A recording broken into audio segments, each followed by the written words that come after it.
ಪ್ರಿಯ ದೇವಜನರೇ, ತಪಸ್ಸು ಕಾಲದ ಅಭಿಷೇಕಕ್ಕೆ ನಿಮಗೆ ಸ್ವಾಗತ. ನಾವು ಮಾತನಾಡಲಿರುವ ವಿಷಯ ಸ್ತುತಿ.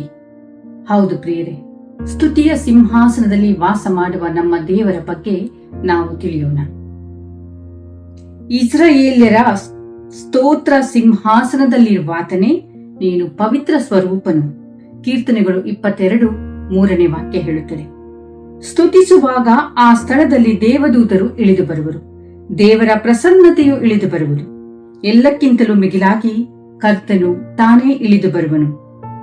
ಹಾಗೆಯೇ ಸ್ತುತಿಸುತ್ತಾ ಇರುವಾಗ ಕರ್ತನು ಅಲ್ಲಿಯೇ ನೆಲೆಸಿ ಬಿಡುವನು. ಆತನು ಸ್ತುತಿಗಳ ಮಧ್ಯದಲ್ಲಿ ವಾಸ ಮಾಡುವಾತನು. ಯಾವಾಗಲೂ ಕರ್ತನನ್ನು ಸ್ತುತಿಸುವಂತೆ ನಮ್ಮನ್ನು ನಾವೇ ಒಪ್ಪಿಸಿಕೊಡುವಾಗ ಕರ್ತನ ಪ್ರಸನ್ನತೆಯನ್ನು ನಾವು ಅನುಭವಿಸಬಹುದು. ಆತನ ಸ್ತೋತ್ರವು ಯಾವಾಗಲೂ ನನ್ನ ಬಾಯಲ್ಲಿರುವುದು. ಕೀರ್ತನೆಗಳು 34:1 ದಾವೀದರಸನು ಹೇಳುತ್ತಾನೆ, ಸ್ತುತಿಸುವವರ ಮನೆಯ ಸುತ್ತಲೂ ಕರ್ತನ ಅಗ್ನಿ ಇಳಿದು ಬರುವುದರಿಂದ ಸೈತಾನನು ಅಲ್ಲಿ ನಿಲ್ಲುವುದಕ್ಕಾಗುವುದಿಲ್ಲ. ದೇವ ಪ್ರಸನ್ನತೆಯಾದ ಅಗ್ನಿಯನ್ನು ಕಂಡು ಸೈತಾನನು ಖಂಡಿತವಾಗಿ ಓಡಿ ಹೋಗುತ್ತಾನೆ. ಹೌದು ಪ್ರಿಯರೇ, ದೇವರು ಸರ್ವಶಕ್ತನಾದ ದೇವನು.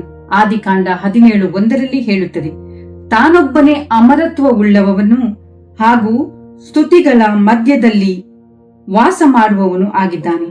ಆದರೆ ಆತನು ಸ್ತುತಿಗಳ ಮಧ್ಯದಲ್ಲಿ ವಾಸಿಸಲು ಬಯಸಿ ಬರುವನು. ಆತನನ್ನು ಸ್ತುತಿಸುವಾಗ ಆತನ ಪ್ರಸನ್ನತೆ ನಮ್ಮ ಮಧ್ಯದಲ್ಲಿ ಇಳಿದು ಬರುವುದು.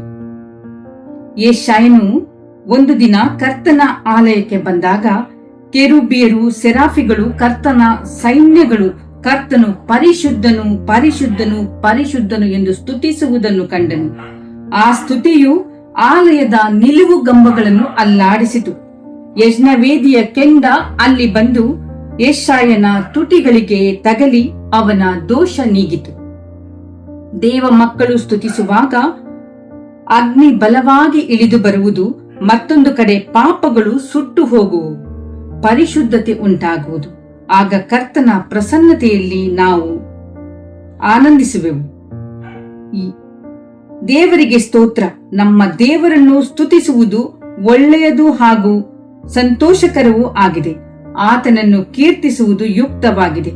ಕೀರ್ತನೆಗಳು 147:1. ಹೌದು ಪ್ರಿಯರೇ, ನಾವು ಕರ್ತನನ್ನು ಒಂದೇ ಮನಸ್ಸಿನಿಂದ ಸ್ತುತಿಸಲು ಪವಿತ್ರಾತ್ಮರ ಅಭಿಷೇಕ ಹಾಗೂ ಪ್ರೇರಣೆಯನ್ನು ಬೇಡೋಣ. ಆಮೆನ್.